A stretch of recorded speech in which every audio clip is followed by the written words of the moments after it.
Today we've made meaningful and unprecedented, meaningful and unprecedented breakthrough here in Copenhagen.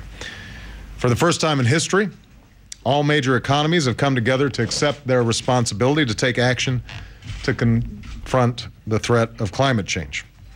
Now, let me first recount what our approach was throughout the year and coming into this conference. To begin with, we've reaffirmed America's commitment to transform our energy economy at home.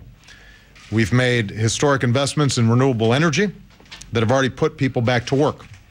We've raised our fuel efficiency standards, and we have renewed American leadership in international climate negotiations. Most importantly, we remain committed to comprehensive legislation that will create millions of new American jobs, power new industry, and enhance our national security by reducing our dependence on foreign oil.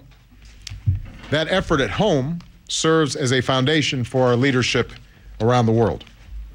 Because of the actions we're taking, we came here to Copenhagen with an ambitious target to reduce our emissions. We agreed to join an international effort to provide financing to help developing countries, particularly the poorest and most vulnerable, adapt to climate change. And we reaffirmed the necessity of listing our national actions and commitments in a transparent way. And these three components, transparency, mitigation, and finance, form the basis of the common approach that the United States and our partners embraced here in Copenhagen.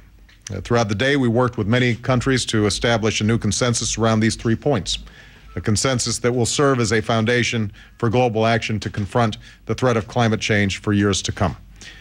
Now, this success would have not been possible without the hard work of many countries and many leaders. And I have to add that because of weather constraints in Washington, I am leaving before the final vote, but we feel confident that we are moving in the direction of a significant accord.